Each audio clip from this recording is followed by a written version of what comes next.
que a gente já teve o prazer de almoçar com eles hoje e eu acho que vai ser de muito proveito para todos vocês.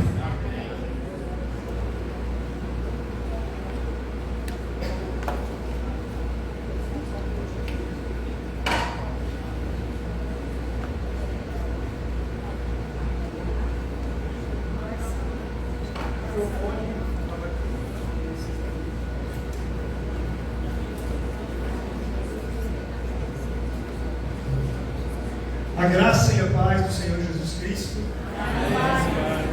Queridos, é uma alegria só de vocês, não. Uma alegria muito grande também poder estar com vocês, um privilégio. Eu sei que o Senhor tem preparado para nós uma palavra que nos alimenta, que nos exorta, que nos admoesta, que nos corrige.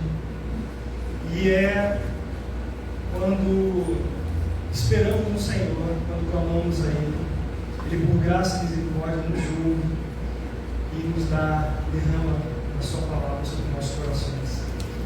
Eu quero orar primeiramente com vocês, depois eu quero me apresentar para quem não me conhece, um pouquinho da minha família também, e em seguida nós vamos abrir a Bíblia. Pai, nós te agradecemos por esta noite, nós louvamos o teu nome, te damos graças, porque o Senhor nos atraiu, o Senhor nos alcançou, e o Senhor nos fez contigo por meio da nossa união com o teu Filho Jesus Cristo naquela cruz. E mais uma vez queremos pedir que o teu Santo Espírito fale ao nosso coração. Nós precisamos de ti. Nós carecemos integralmente do teu Santo Espírito para trazer luz e entendimento, nos dar fé para crermos na tua palavra. Te pedimos que nesses dias o Senhor faça isso em nome de Jesus Cristo. Amém. Bom, amados, rapidamente quero falar um pouquinho. A minha esposa Patrícia queria muito estar aqui também. Hoje eu mandei uma mensagem para ela. Eu sinto que você não poder ter vindo para cá e a gente poder estar junto com os irmãos aqui. Mas minha expectativa é que, se Deus abrir alguma outra oportunidade, nós venhamos juntos. Eu tenho 3 filhos, o mais velho casado, com 27 anos, mora em Brasília. Esposa também, não poderia ser diferente, uma nova criatura em Cristo, musicista, professora. E meu segundo filho, Gabriel. Primeiro é Emanuel, Gabriel, que é mais alto que eu, pastor era mais alto da família, meus primos, tudo, e esse aí ganhou a posição.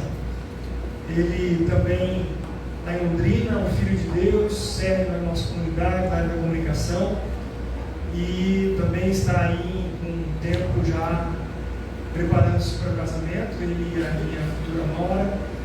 E a Isabela, que é a mais nova, com 23 anos, que também está aí já no planejamento, ela e o João já pararam daqui no máximo 2 anos também casaram, se o Senhor não voltar nessa. Eu espero que volte, não para que eles não casem, mas para que nós todos estejamos juntos com o Senhor. Amém.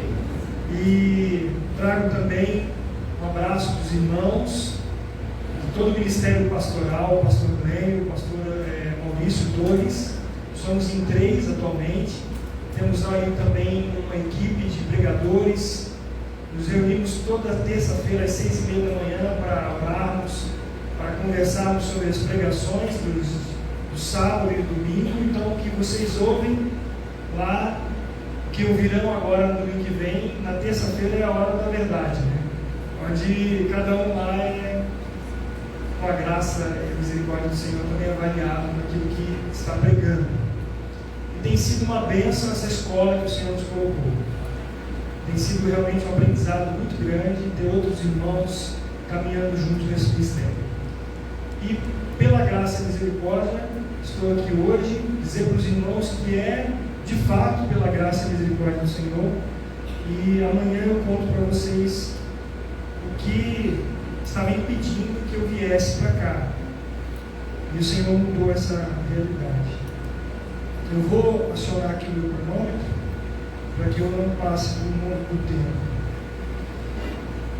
Vamos abrir as nossas Bíblias no texto do Evangelho de João, capítulo 4, versículo 16. Perdão, João capítulo 4, nós veremos o capítulo do versículo 19 ao 26. João 4,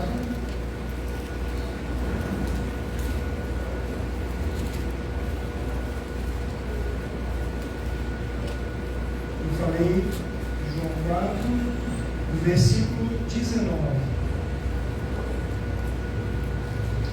Aqui, durante esses dias, esse momento que o Senhor deu para compartilharmos a palavra, o tema que nós vamos desenvolver com a igreja é o tema da adoração.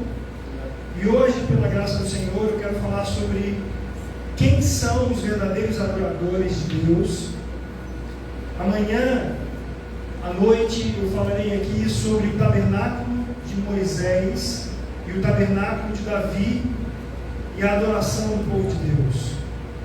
No domingo pela manhã, sobre a congregação, a igreja e o papel em cada elemento do culto cristão. E no domingo à noite, a adoração e o culto congregacional. E nós vamos caminhar dentro desse tema que o Senhor nos deu para compartilhar. Vamos abrir então o texto de João, do Evangelho de João, capítulo 4. O Senhor disse à mulher,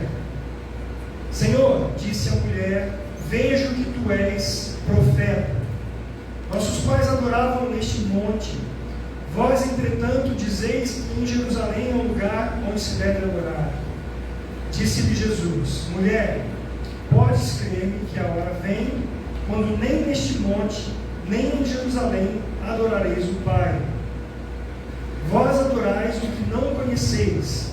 Nós adoramos o que conhecemos, porque a salvação vem dos judeus. Mas vem a hora, e já chegou, em que os verdadeiros adoradores adorarão o Pai em espírito e em verdade, porque são estes que o Pai procura para seus adoradores. Deus é espírito, e importa que os seus adoradores o adorem em espírito e em verdade. Jesus se encontra com a mulher samaritana, e eu daqui a pouquinho quero dar um contexto dessa passagem, mas agora eu quero me ater a esse termo que Jesus fala para a mulher.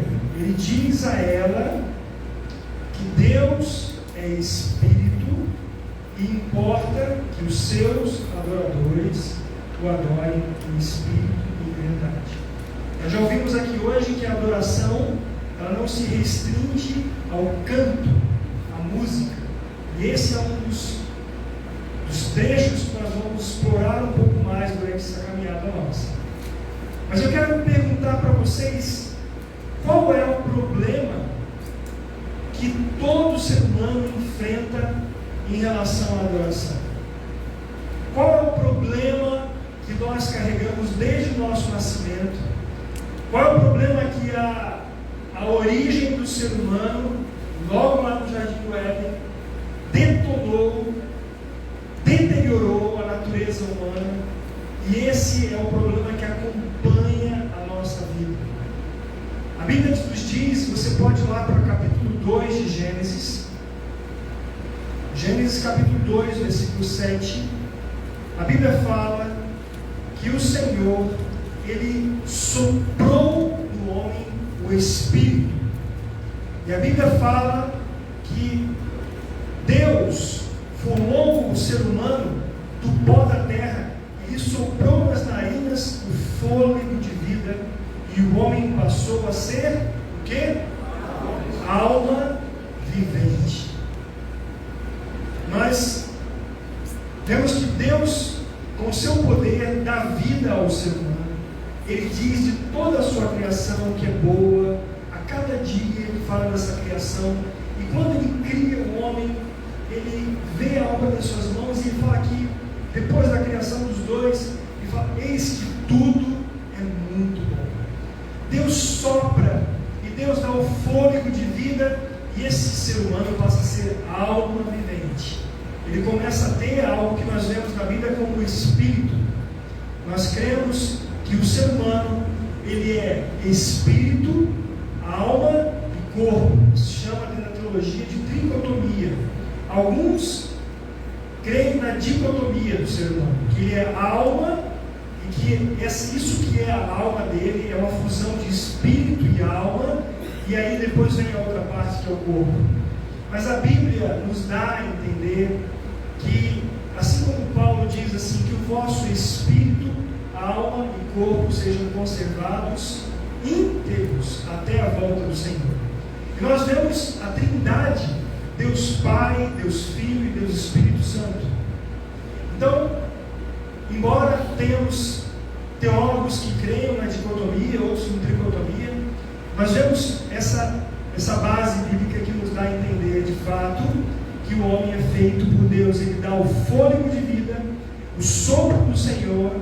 O ser humano tem a sua mente, ele tem na sua alma a sua vontade, as suas emoções, os seus pensamentos. Isso constitui a alma. E o corpo que nós usamos, que nós nos locomovemos, que nós transmitimos, que nós sentimos, todos as nossas percepções estão no nível da nossa alma sentida. Você, quando vê uma comida muito bonita, né, aquela carne assada, você começa o quê? Quem gosta de carne, né? Quem é vegetariano faz cara feia. Você começa a salivar. Por ver aquilo, você tem uma reação física. Quando você pensa mal de alguém, geralmente o que acontece? A Bíblia fala que o coração, a boca fala do que o coração está cheio. Por isso, a gente acaba pecando por falar coisas que nós não devemos. Mas pecamos no nosso pensamento também. Mas, indo por essa linha dessa tricotomia, desse ser humano integral, espírito, alma e corpo, nós vemos que Deus deu vida a esse ser humano. E o que aconteceu com Adão e com Eva, e consequentemente com todos nós, ao pecado entrar em sua vida? O que a Bíblia diz que aconteceu com o homem? Ele morreu. A Bíblia fala que o próprio Deus, quando diz ao homem: olha, de toda árvore do jardim você pode comer livremente, mas da árvore do conhecimento do bem e do mal, dela você não come, porque no dia que você comer, você morrerá.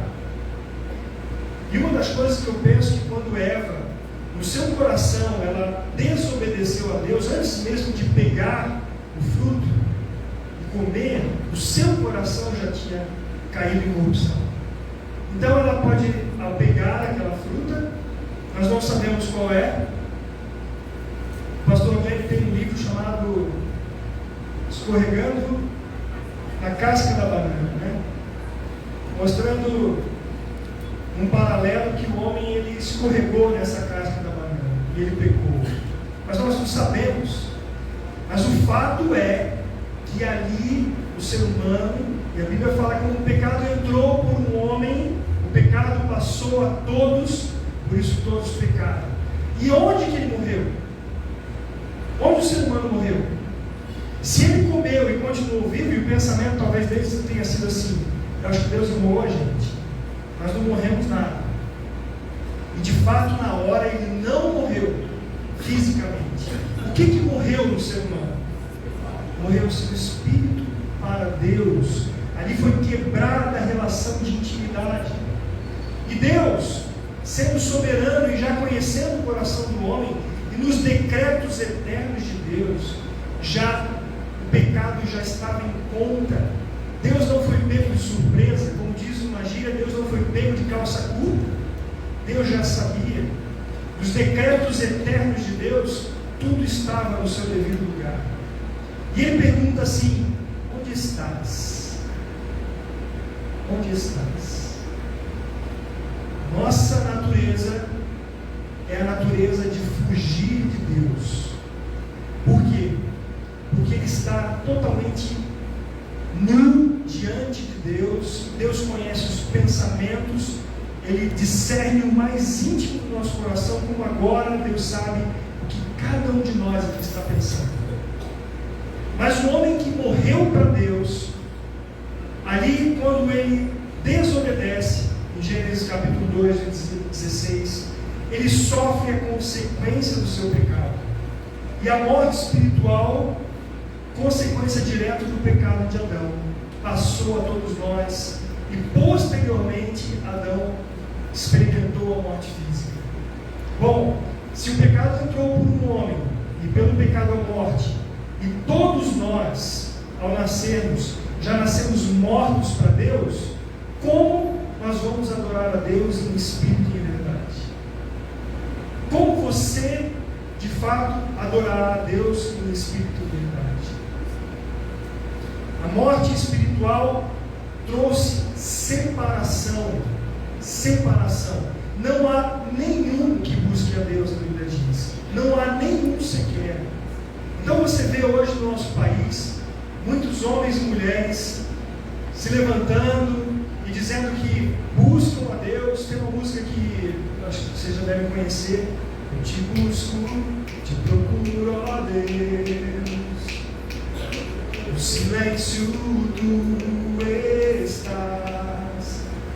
Por quê que o homem tem essa presunção de buscar a Deus por si só? Isso se chama religião. E por muitos anos eu fui religioso. E esse ranço da religião de vez em quando me pega. Porque nós somos criados dentro de uma cultura religiosa, onde o esforço humano, que traz glória ao ser humano, e aí nós vamos entrar na questão principal do problema do homem, que é a adoração. Ele busca alguma maneira de fazer com que Deus se agrade dele. E às vezes nós não percebemos, mas a nossa prática, muitas vezes ao nos reunirmos, ao falar, não, hoje é domingo, eu preciso ir na igreja. Não, eu preciso dar o dízimo, porque senão Deus vai me castigar. Eu preciso fazer, eu tenho que fazer. E a motivação não é um coração vivificado, mas o peso de uma religião. Quantas pessoas hoje no meio evangélico vivem debaixo de um jugo da religião, achando que por fazer alguma coisa Deus vai anotar na sua caderneta um pontinho aqui, não, agora você desobedeceu, deixa eu tirar um aqui, até que você pode ficar negativo. E eu vivia assim. Eu nasci num lar cristão, no meio evangélico. Eu acho que eu não devo ficar saindo daqui para ficar, né? Eu nasci no meio evangélico, onde meu avô, parte da minha mãe, minha avó, eram batistas, os dois faleceram. Meus tios batistas, meu avô e minha avó tiveram 11 filhos, e meu avô tinha uma Kombi para levar todo mundo para a igreja. Desses 11, eu não sei de fato quantos creram no Senhor Jesus.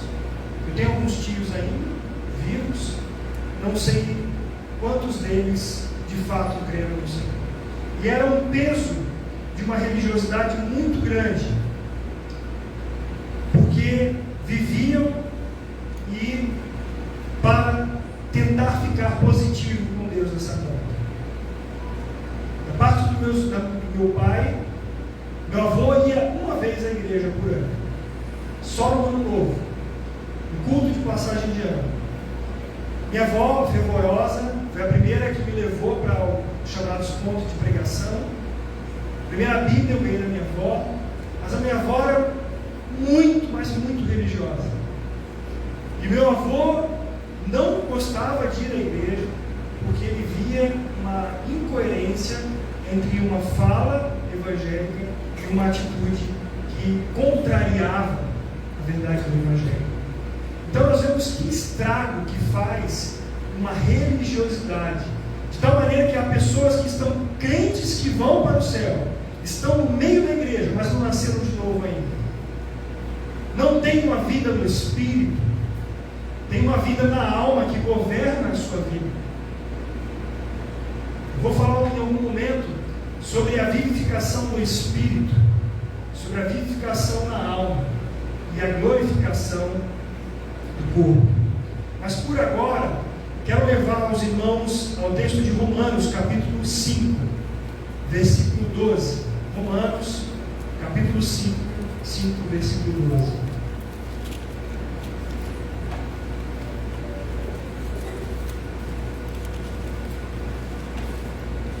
Todos acharam? Portanto, assim como por um só homem entrou o pecado no mundo, e pelo pecado a morte, assim também a morte passou a todos os homens, porque todos pecaram. Versículo 18. Pois assim como por uma só ofensa veio o juízo sobre todos os homens para a condenação, assim também, por um só ato de justiça, veio a graça sobre todos os homens para a justificação que dá a vida. A natureza corrompida do ser humano, ela não aconteceu parcialmente. A corrupção do nosso coração aconteceu de forma total. E isso se chama depravação total do coração do homem. Por não crer nisso, nesta época da minha infância, juventude, adolescência, antes, eu vivia uma negociação com Deus. Então, Deus, o negócio é o seguinte: eu tenho que fazer coisas boas para Deus me abençoar. E se eu estou na minha contabilidade bem com Deus, se eu morrer agora, eu vou para o céu. Mas se eu não estiver bem? E se eu tiver pecado e Deus me chamar, ou se Jesus Cristo voltar? Como será? Então eu ficava nesse tropeça aqui, cai lá, de novo levanta e começa a andar.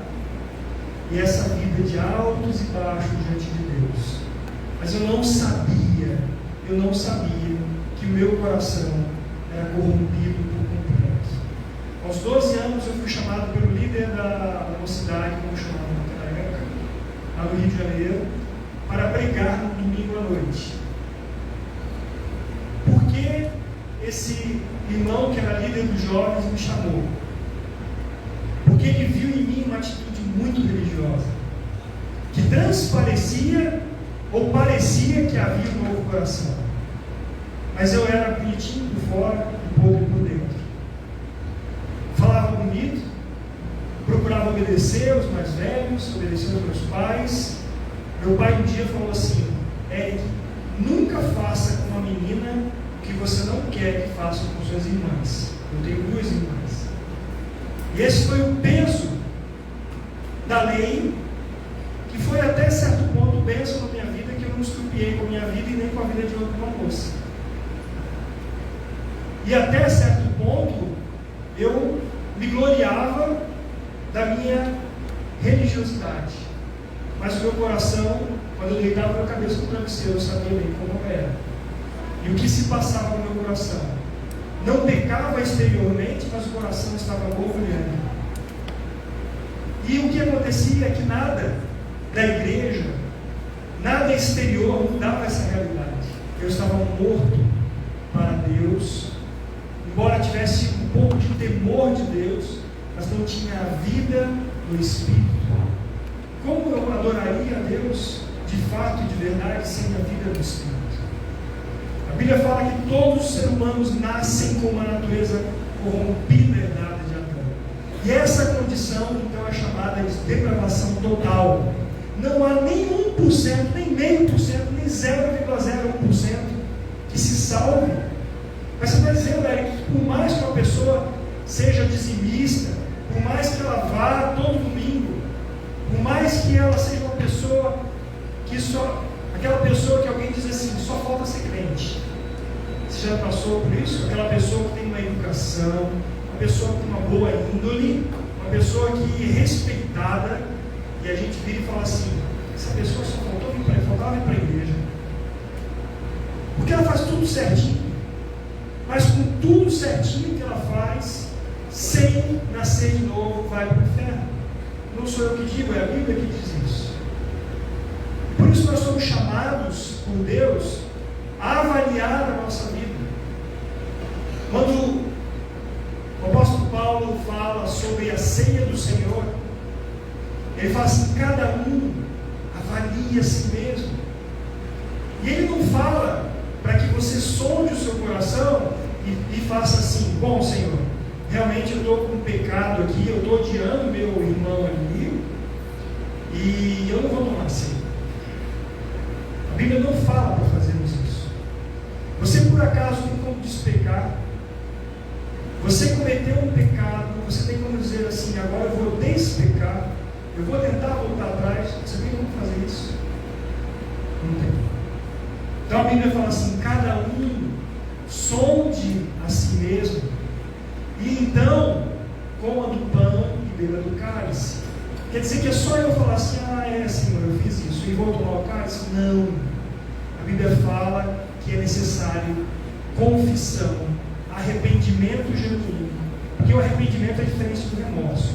O remorso é o que nós vemos hoje na nossa, e é até muito raro acontecer no meio político, quando nós vemos uma pessoa que é pega com o dinheiro na cueca, quando é pego com dinheiro em casa, fruto de extorsão, de roubo, e aí a imprensa cai em cima e ele fica com remorso. Mas se ninguém tivesse descoberto, ele continuaria da mesma forma. Não houve arrependimento.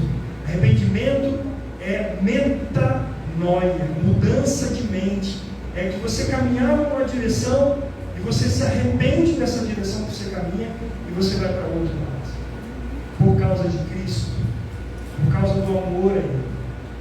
Mas de fato não há um que por si só vá fazer o que agrada a Deus. Nós somos 100% sem a conversão, depravados.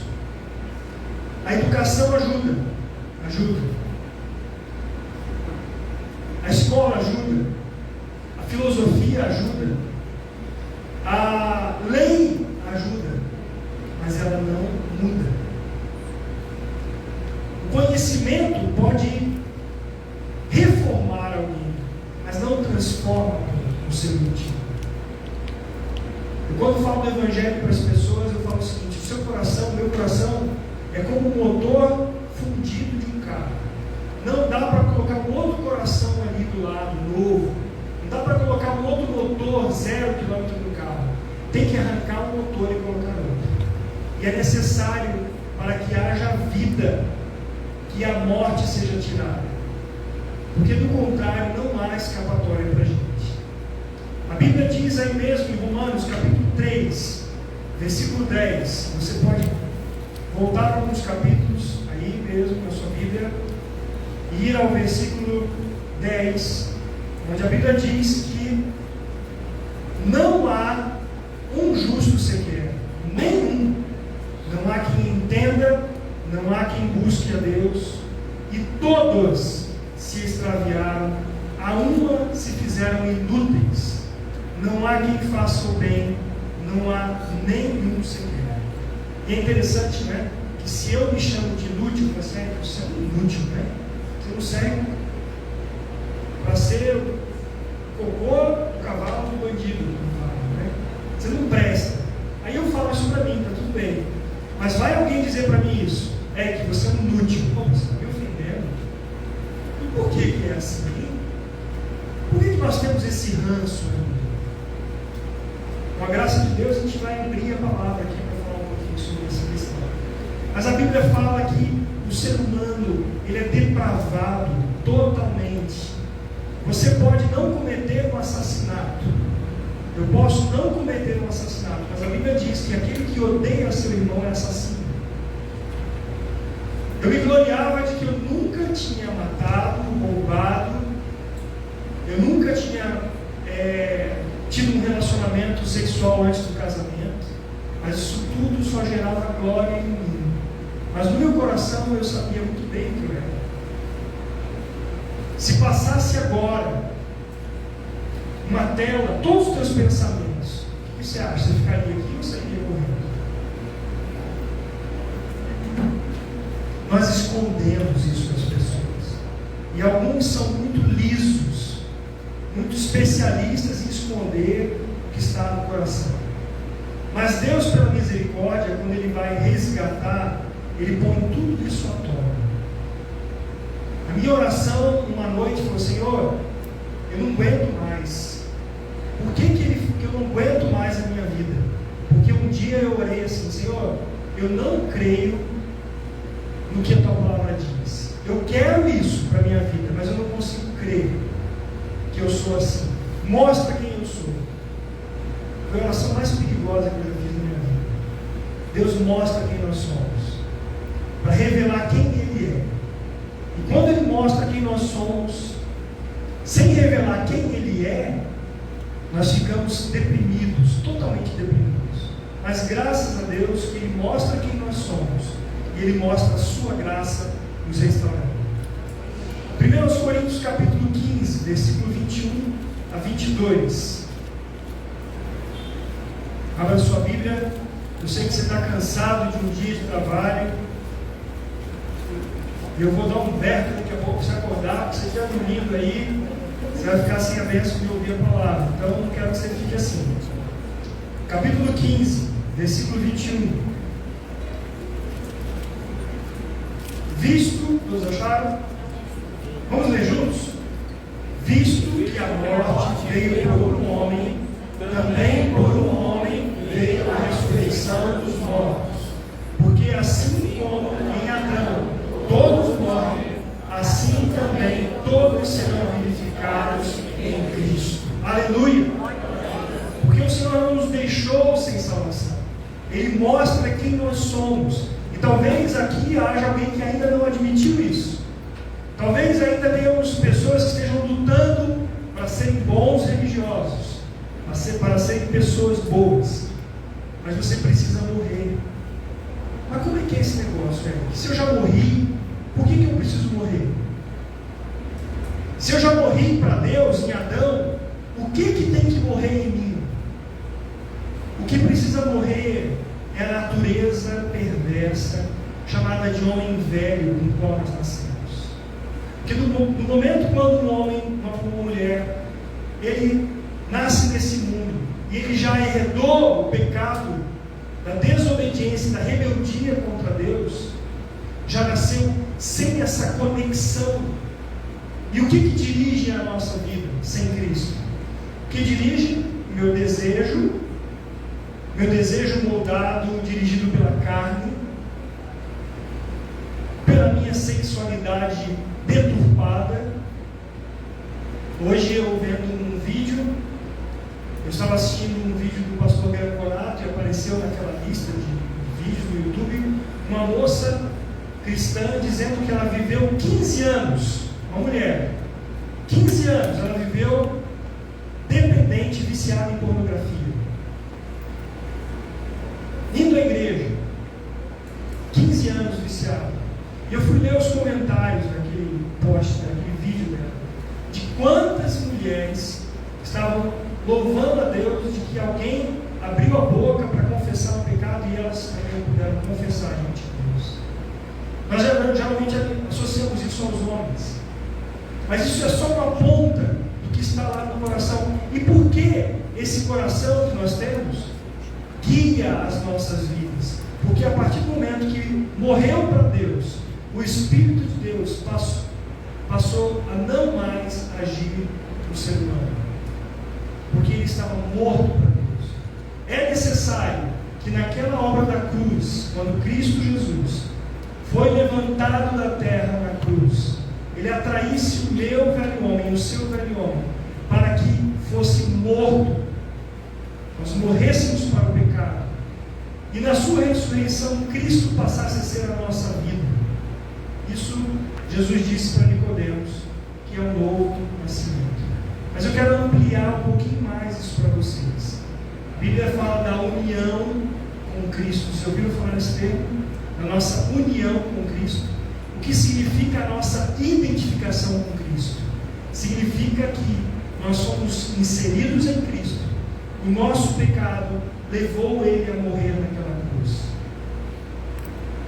A morte de Cristo naquela cruz não foi por causa dos seus cravos, não foi por causa de toda a surra que Ele levou, não foi porque o seu sangue foi totalmente esvaído naquela cruz, mas porque o meu e o seu pecado foram colocados dentro dele. A causa da morte de Jesus Cristo foi a minha natureza de pecado, a sua natureza de pecado. E como alguém morto para Deus, em seus delitos e pecados, pode de fato ser um verdadeiro adorador? É necessário que Deus, na sua graça soberana, restaure, dê vida no Espírito. E eu quero perguntar, você já nasceu de novo em Cristo Jesus? Ou ainda você se debate com a tentativa de mudar a sua própria maneira de agir para poder ser um cristão? Porque a religião faz isso. A religião nos tenta a dizer o seguinte: se esforce, continue firme, faça para Deus, continue fazendo obras para Deus para que você seja salvo. E você vai morrer no seu pecado, tentando mudar a sua maneira de agir, sem que isso surta nenhum efeito eterno a não de salvação. E infelizmente nós vemos igrejas pregando um evangelho que é um falso evangelho, sem a centralidade e a suficiência de Cristo em nossas vidas. E esse é um grande problema que nós vemos hoje. Nós vamos entrar agora num outro aspecto.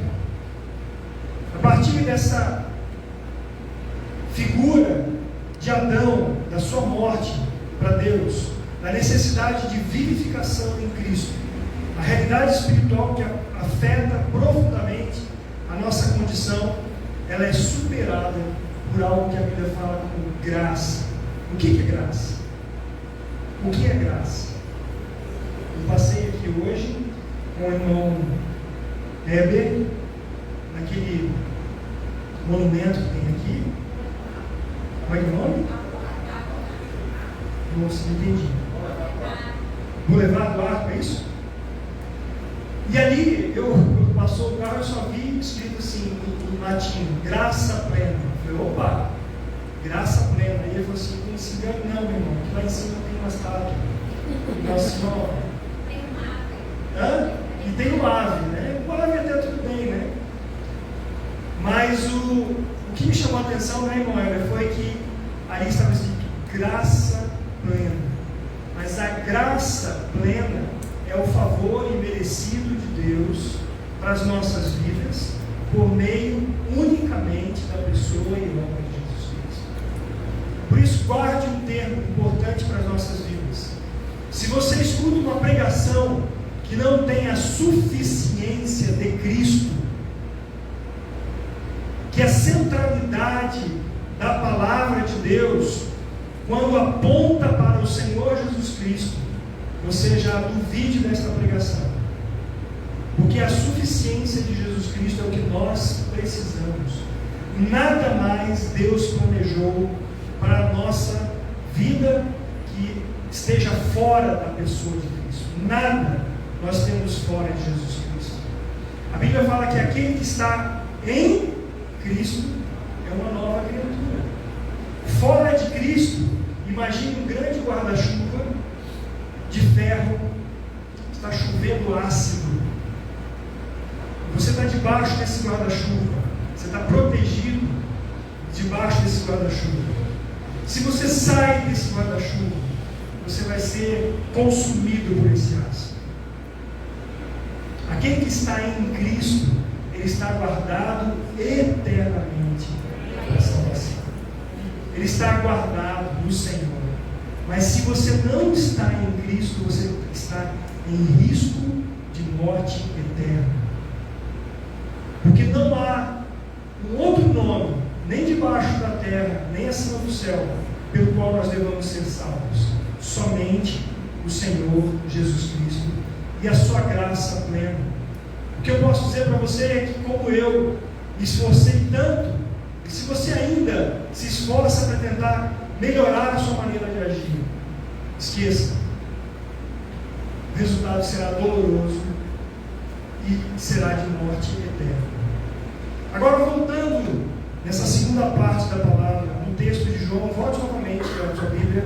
No texto de João, capítulo 4, nós veremos um pouquinho, nesse tempo que nos resta aqui, sobre esta passagem que Jesus encontra uma mulher que estava voltando da Galileia. E então o Senhor Jesus resolve passar por Samaria. Samaria ficava distante da Galileia a mais ou menos 218 quilômetros. E Jesus estava caminhando e ele resolve passar por Samaria. Então ele andou 143 quilômetros até chegar lá. Eu não sei quanto tem daqui para Teresina. Quantos quilômetros tem? Alguém sabe? Quanto? 70 e alguma coisa? 300. Ah, bom, 300. Então pense aí que metade do caminho quase daqui a Teresina. O caminho que Jesus andou com seus discípulos. Por que Jesus fez isso? Ele poderia passar por outro lugar, mas ele quis passar em Samaria. E aqui nós vemos a soberania de Deus. Deus dirigindo todas as coisas de tal maneira que naquele exato momento aquela mulher estivesse ali naquele poço, longe da cidade, para buscar água. Então Jesus estava conversando com uma mulher, que seus discípulos foram para outro lugar. E Samaria é a capital do Reino do Norte. Vocês sabem que há o Reino do Norte e o Reino do Sul. No Antigo Testamento isso fica muito claro. E durante o cativeiro assírio, o povo de Israel, que foi dividido para o Reino do Norte, foi misturado durante esse cativeiro com estrangeiros. E o propósito ali era acabar com a cultura judaica. E após aquele exílio dos judeus, eles começaram a ser tratados como samaritanos, que tem essa ideia de mistura. Eles foram tratados como rebeldes políticos, tratados como mestiços e totalmente desprezíveis. Essa era a condição do povo de Samaria. Em 400 a.C., levantaram um templo no Monte Gerizim. E ali o povo de Samaria negava Jerusalém como um local de adoração. Eles só aceitavam a Torá, não aceitavam os profetas, recusavam todos os outros do Antigo Testamento. Então esse era o perfil do povo de Samaria. Só que Jesus vai lidar com uma mulher. E essa mulher, por ser mulher, já era menosprezada. Nós vemos uma ação tão forte do feminismo, negando o Evangelho, mas poucos sabem que quem valorizou a mulher e colocou no lugar dela, como verdadeira auxiliadora, foi o Senhor Jesus. Não foram os políticos, não foi nenhum movimento, mas foi o Senhor Jesus Cristo. E aqui, naquele tempo, essa mulher era desprezada. Então ela era samaritana, por ser mulher, por ser samaritana, ela já era desprezada, por ser mulher, era mais ainda, e por não ter marido, ela era mais ainda desprezada. Jesus se encontra com ela, e ele sabia que essa mulher estaria ali. Jesus então vai conversar com ela. E os judeus não se relacionavam com os samaritanos. Jesus vai em direção a ela e ele conversa com essa mulher. Isso para ela já foi um espanto. Como um homem vem conversar comigo? Então, no versículo 17 do capítulo 4, o Senhor Jesus, ao conversar com ela, no versículo 16, ele diz assim: disse-lhe Jesus: vai, chama teu marido e vem cá. E essa mulher respondeu: não tem marido? E aí Jesus lhe responde: bem disseste, não tenho marido, porque 5 maridos já tiveste, e esse que agora tens não é teu marido. Isto disseste com verdade. Jesus toca num ponto nevrálgico da vida dessa mulher samaritana. Na conversa anterior que Jesus tem com ela, eu peço que você volte um pouquinho. Jesus, ao conversar com ela, quando se encontra, e o versículo 9 diz assim: Então disse a mulher samaritana, quando Jesus pede a ela água, e ela diz assim: como sendo tu judeu, pedes de beber a mim, que sou mulher samaritana? Porque os judeus não se dão com os samaritanos. Replicou-lhe Jesus: se conheceras o dom de Deus, e quem é o que te pede, dá-me de beber, tu lhe pedirias, e ele te daria água viva. Respondeu-lhe ela: Senhor, tu não tens com que atirar, e o poço é fundo. Onde, pois, tens a água viva? És tu, porventura, maior do que Jacó, o nosso pai, que nos deu o poço do qual ele mesmo bebeu, e bem assim seus filhos e seu gado? Afirmou-lhe Jesus: quem beber desta água tornará a ter sede. Aquele, porém, que beber da água que eu lhe der, nunca mais terá sede. Pelo contrário, a água que eu lhe der será nele uma fonte a jorrar para a vida eterna. Pelo que disse-lhe a mulher: Senhor, dá-me dessa água para que eu não mais tenha sede, nem precise vir aqui buscá-la. Disse-lhe Jesus: vai, chama o teu marido e vem cá. Então a mulher dá a resposta sobre a sua vida. Ela está ali procurando algo que ela não sabe de fato o que é. Quando ela ouve da água que ela poderia beber, ela não mais teria sede. Ela não entende, os seus olhos estão tampados, ela não enxerga com quem ela está falando. Ela expressa a sua religião, ela expressa aquilo que ela aprendeu dos seus pais, a cultura religiosa do seu povo.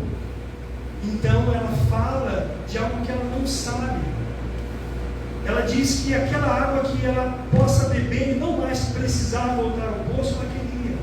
Mas Jesus está falando de outra água.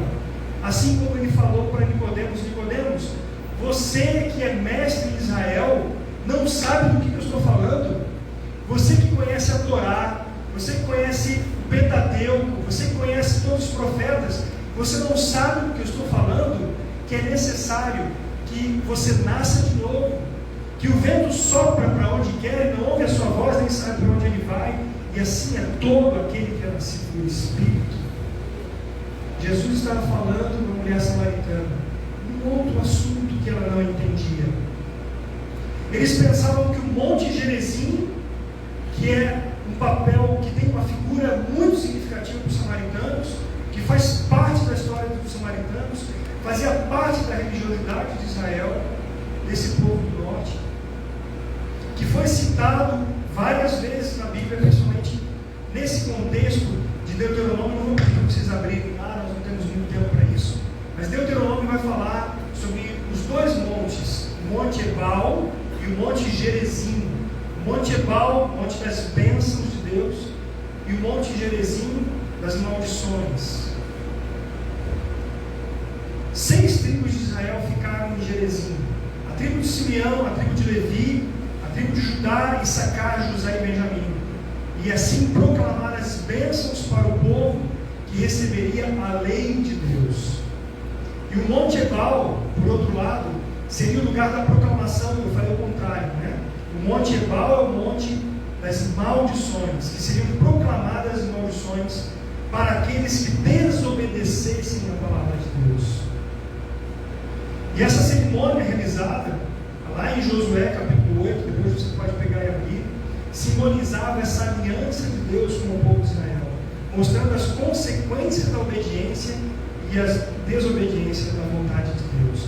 Então esse era o contexto do povo de Samaria. Eles tinham essa religiosidade e negavam até o local que Deus tinha eleito para a adoração do povo de Israel. O centro da adoração do povo de Samaria era esse Monte Gerizim. Eles idolatravam, era o centro religioso deles. Então essa mulher samaritana menciona, ao falar com Jesus, que ali era o local de adorar. Nós acreditamos que é dessa maneira que Deus recebe uma verdadeira adoração. E assim somos nós. Nós queremos adorar da nossa maneira. Nós queremos fazer a nossa vontade para Deus. Isso se chama idolatria do coração. Deuses que nós levantamos em nosso coração, E Deus diz claramente, reprovando essa atitude, não só com o povo de Israel, mas para conosco hoje. Eu quero fazer uma pergunta: qual é o Deus que você tem adorado? É o Deus da sua mente? É o Deus que você colocou na sua caixinha e você manipula esse Deus? Ou é o Deus que você se submete a Ele, que você se prostra e que você clama: seja feita a tua vontade, assim na terra como no céu? É a minha vontade ou é a vontade de Deus? Eric, você está dizendo da forma do culto que nós organizamos? Não. Isso também é problema. Eu espero poder tratar amanhã e no domingo sobre isso. Mas Deus não está olhando o seu exterior, Deus está olhando o seu coração. Não é necessário para Deus que se passe num telão que você está pensando, os teus desejos, as tuas ambições. Ele conhece o profundo do nosso coração. E como é que nós vamos, de fato, adorar a Deus em espírito? No versículo 24 que nós lemos diz: Deus é espírito e importa que os seus adoradores o adorem em espírito e em verdade.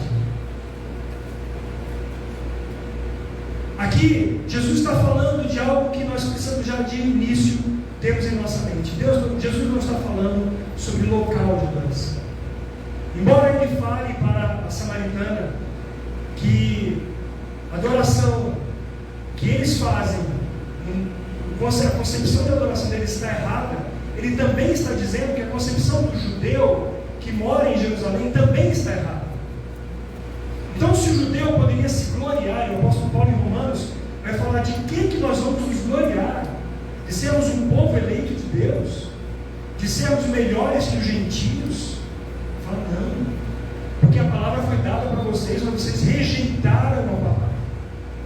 Vocês não podem se gloriar de achar que por serem judeus são mais queridos de Deus, porque nem é em Monte Gerizim e nem em Jerusalém que é o verdadeiro lugar. Jesus claramente diz: importa que os seus adoradores, a quem ele busca, o adorem em espírito e em verdade. Não está limitado a um lugar, não está limitado a um ritual, não está ligado a uma forma específica de louvor. A adoração em espírito se refere ao que eu falei agora há pouco para vocês, da nossa identificação com Deus por meio da pessoa de Jesus Cristo. É muito sério isso, irmãos. Eu estou aqui com o temor do Senhor a falar isso para vocês. Não tem nada melhor do que ninguém aqui, porque eu sou tão carente da graça e da misericórdia de Deus como cada um aqui. O que Deus está nos chamando aqui, pela graça dele, é que nossos olhos se voltem não para a forma, não para a estética, não para a música. Embora eu seja músico, quando eu falo isso, os músicos podem virar do seu nariz. Não é isso que Deus quer de nós. A Bíblia nos ensina a cantarmos ao Senhor, a nós nos prostrarmos diante do Senhor, mas nada disso, nem a forma, nem o local. Aqui não é o lugar mais santo, aqui não é o local que a igreja se reúne, a igreja se reúne em outro lugar, não é? Mas a igreja está se reunindo aqui agora, e aqui agora é o templo do Espírito Santo, porque você é templo do Espírito Santo. Não é um local que nos faz santos, não é um local que faz ser melhor que o outro. Nós podemos, eu soube que os irmãos se reuniam na praça, ali é o local da igreja de Deus se reunir, amém? Ali é a igreja de Cristo. Não é esse lugar que é santo, é você que é santo, se você é uma nova criatura de Cristo Jesus. E o que a Bíblia está dizendo por meio do Senhor Jesus é que nós precisamos, em espírito, tendo o espírito vivificado, aí sim, na ressurreição de Cristo, com a nova vida, temos comunhão com Deus. Não há mais nada que nos separe, não há nada que faça divisão entre nós, mas ainda muitos colocam seres humanos como sacerdotes diante de Deus, aqueles que falam pelo O profeta fala o que Deus mandou ao seu povo. O sacerdote fala, intercede pelo povo diante de Deus. Mas o único sacerdote que nós temos é Jesus Cristo. O autor da carta aos Hebreus diz isso com tanta ênfase, que por meio dele nós entramos no Santo dos Santos, na presença de Deus, para adorá-lo. E você, confiado nas suas próprias capacidades, não vai sobreviver. Não sobreviveu Nadab e Abiú. Não sobreviveu por quê? Porque foram levar coisas de si. Quando nós lemos o relato da oferta de adoração de Caim e Abel, o que ali está escrito? Imagine que você seja um agricultor, você plante e você colha o fruto do seu trabalho e você pegue aquilo e ofereça ao Senhor. Tudo bem? Uma oferta, você pode dar uma oferta ao Senhor. Até aí tudo bem. Caim, cuidando do gado, a princípio esse gado pastando sozinho, não havia grande problema naquela época ainda, porque os animais foram se tornar carnívoros depois do dilúvio. Então ele ficava ali de papo pro ar, uma graça muito grande. Enquanto Caim, no cultivo da terra, com o suor do seu rosto, do seu esforço, os dois pegam e trazem a sua oferta diante de Deus. E de repente, Deus diz que não se agradou da oferta de Caim, mas se agradou da oferta de Abel. Só isso? Não. Deus diz que não se agradou do coração de Caim. E ele se agradou do coração de Abel. Por que será que Deus não aceitou a adoração de Caim? Porque a adoração de Caim estava baseada no seu esforço, na sua glória própria. Ele quis adorar a Deus da sua maneira. E tanto é que ele não se agradou, que ele manifesta o seu descontentamento para Deus. Como assim, Deus?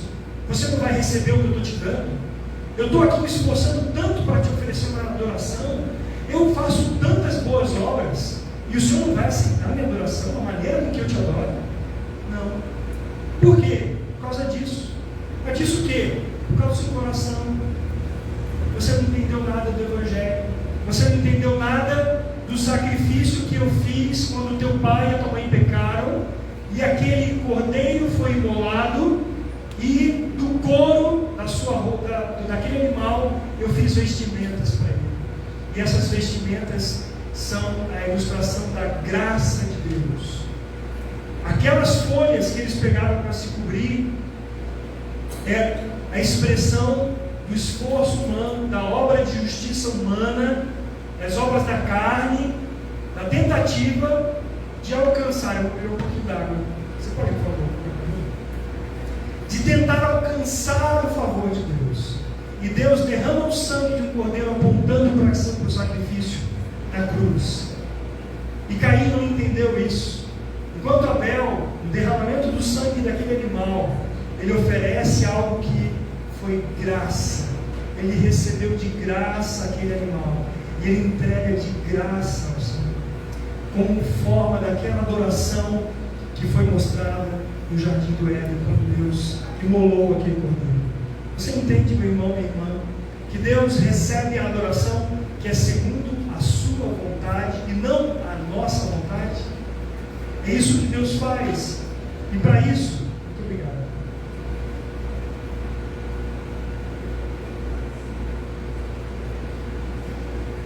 E para isso, ele tem que dar vida. Sem a vida de Cristo, sem a adoração que vem do trono de Deus, nós vamos fazer um teatro aqui. Nós vamos cantar, levantar as mãos, bater palma, chorar. E eu sou um chorão. Quando eu sou impactado por essa graça de Deus, esse favor imerecido. Eu falo, Senhor, o Senhor me livrou da morte eterna. O Senhor tem me dado tantas bênçãos sem que eu mereça nada, por causa da sua graça. Porque Ele nos deu vida para que nós o adoremos da maneira correta. Mas Ele não só chama aquela samaritana a ser uma adoradora que adora em espírito, mas também em verdade. E essa verdade se refere à adoração baseada na compreensão correta de quem Deus é e de sua palavra. Se Ele fala para adorar em espírito, para que nós tenhamos uma atitude correta, sabendo quem nós somos, a adoração em verdade, Ele vai mostrar que a adoração correta, ela vem pelo conhecimento de quem Deus é e quem Ele é na sua palavra. Então, no capítulo 4, versículo 23 e 24, Jesus falando, diz assim: mas vem a hora, já chegou, em que os verdadeiros adoradores adorarão o Pai em espírito e em verdade, porque são esses que o Pai procura. Se tem uma coisa que Deus procura, são verdadeiros adoradores. E não é essa a procura do nosso jeito de procurar, porque Deus sabe onde estão aqueles que Ele chamou, aqueles que Ele elegeu para Ele. Deus sabe, mas Ele está dizendo assim: são esses que adoram da maneira correta, porque entenderam que a adoração é coisa do alto, não é coisa da terra, não é coisa da carne, é coisa da graça de Deus, é por meio de Jesus Cristo, é sem hipocrisia, é alinhada com as Escrituras que revelam o caráter e a vontade de Deus. É necessário adorar a Deus conforme Ele se revelou nas Escrituras. Não é da minha maneira, não é da sua maneira, mas é baseado na revelação que Deus nos deu da sua vontade, com base na verdade do Evangelho, não distorcida por alguma ideia humana. Por isso Ele fala uma adoração em verdade. É uma adoração dirigida pelo Espírito Santo, que envolve uma ação do Espírito Santo, guiando a vida e a compreensão profunda de Deus e do culto que lhe agrada. Qual é o culto que agrada a Deus? É da presbiteriana? É da batista? É da renovada? Que culto que agrada a Deus? O único culto que agrada a Deus é aquele em espírito e verdade, baseado primeiramente na graça de Deus, que dá nova vida àquele que estava morto em delitos e pecados, e agora vai andar segundo a verdade das Escrituras, buscando a vontade expressa do Senhor. Não se trata de uma tradição, de um costume, mas de uma resposta genuína à ação de Deus. A adoração não é algo que começa no meio do seu coração, ela parte de Deus, a ação dele em nossas vidas. E a nossa adoração vem com uma resposta coerente à ação que Ele começou em nós. Nem isso vem de nós, isso também é dom de Deus. Nós devolvemos ao Senhor aquilo que nós recebemos dele. Então, amados, para que nós possamos adorar ao Senhor em espírito e verdade, significa que nós nos aproximamos de Deus por meio de Cristo. O autor de Hebreus diz: tendo, pois, irmãos, ousadia para entrar no santuário, pelo sangue de Jesus, pelo novo e vivo caminho que Ele restaurou, para que eu e você tivéssemos vida e vida abundante, vida do Espírito, vida em verdade. Eu gostaria que você hoje pudesse, ao ir para a sua casa, você pensasse, considerasse diante do Senhor, em que você tem baseado a sua adoração. A adoração é questão fundamental da vida cristã. Quando nós olhamos para a adoração, simplesmente no momento que nós cantamos, nós vamos limitar tremendamente o real sentido do que é adorar em espírito e verdade. Agora, quando eu me chego diante de Deus, pela graça e misericórdia do Senhor, eu chego com o coração quebrantado, com o coração compungido, e não só na reunião da igreja, mas a cada dia, dizendo: Senhor, tem misericórdia de mim, me faça um adorador que adora o Senhor em espírito e verdade. Queria que você fechasse os seus olhos um pouquinho, Queria pedir os irmãos aqui do louvor, trouxessem o violão, por favor. E você conversasse com o Senhor um pouquinho. Fale, Senhor, som do meu coração. Vê se há em mim algum caminho mau. Guia-me pelo caminho